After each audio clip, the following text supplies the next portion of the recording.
Jackie Dean.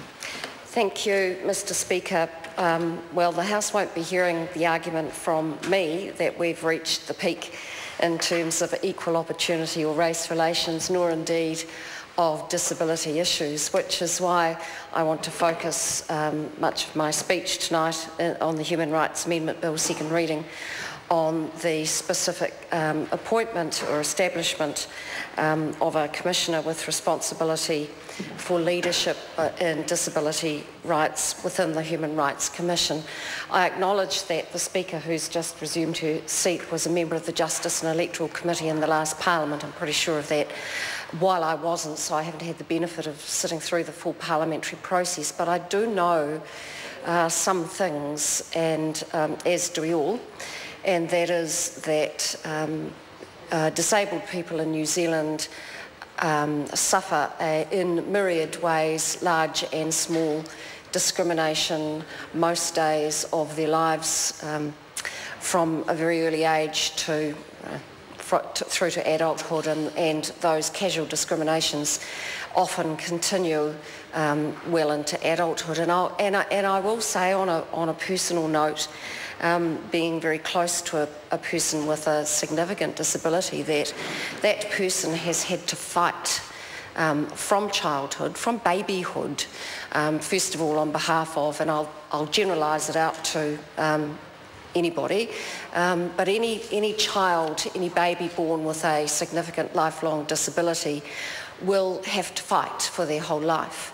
Their family will have to fight for them. They will have to fight the social welfare system, perhaps. They have to fight to get good medical treatment, to get good treatment through their schooling years, or whatever form their education takes, and that may or may not end when it may or may not start at 5, and it may not or may not end at 16. It may go on for many, many years and take many forms, but always, always, always that disabled person and their family and their support have to fight so that that disabled person to get those rights which those of us New Zealanders without a disability can sometimes take for granted.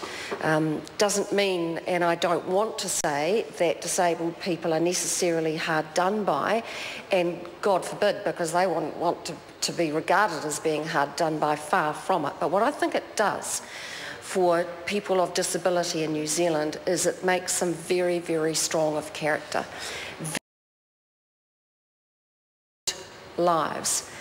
And despite all that, despite all the support that disabled people should, could and can get from their families, from their supporters, from their loved ones and from the state, they still are prone to suffering discriminatory behaviour, disparaging comments, misunderstanding, deliberate or maybe casual slights and insults.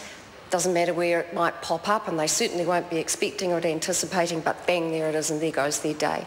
And that is the lot of a disabled person. So in this Human Rights Amendment Bill, I am so pleased, and look, I haven't had the benefit of sitting through the Select Committee process and hearing the submissions coming from the community, but from, I guess, my own second-hand experience, I am so pleased to see the establishment of a full-time commissioner with that role to advocate on behalf of disabled people. And as a parliamentarian, those of us who hold regular constituency clinics and go and see people, often we have disabled people and their representatives coming and struggling with, maybe it's a government agency, maybe it's an NGO, maybe it's something that's happening in their lives, maybe it was an incident at the supermarket or an incident at the movie theatre. It doesn't matter. Those people come to the parliamentarians for assistance, and we all do what we can because that's our job and we care about people. That's why we do this job. But now, when this bill is enacted, and I think when it receives the royal assent, there will be the ability for a full-time commissioner to be appointed with the responsibility for disability rights. Good stuff. Good job. Really pleased to see that. Because if I think just a couple of weeks ago, I had somebody come to see me who was treated in the most appalling way in a public place, who was treated most appallingly and probably not even intentionally. But this person was humiliated in public for no better reason than he wasn't quite normal, he was in a wheelchair. Now those little slights and humiliations, the person perpetrating them, well, they will be held to account, I do hope. But for the person who gets offended against in this way, they need a recourse. They need somewhere to be able to express the impact that this hurt and humiliation has had upon them, because it might not be unlawful. The person doing it to them might not have contravened a law or a rule or a regulation, but still harm has been done to that person, and now we have a commissioner whose role it is to back their corner. Good job is what I say. But of course that's not all that is contained in this Human Rights Amendment Bill.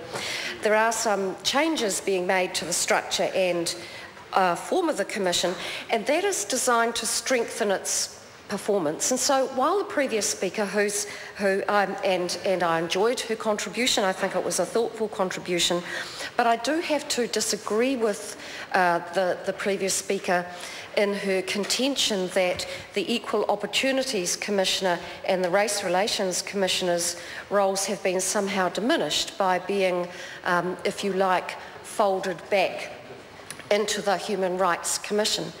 And I would probably say this in response to that concern, is that it is not so much that the Race Relations Commissioner and the Equal Employment Commissioner's roles have been diminished, but rather they have been unified together with the Disabilities Commissioner and unified under the banner of the Human Rights Commission. And that is, I guess, a wider term, and it brings a more unified approach to the Human Rights Commission. So it doesn't matter if it's disability issues, it doesn't matter if it's equal employment issues, or indeed race relations issues. They are commissioners and they are part of the Human Rights Commission.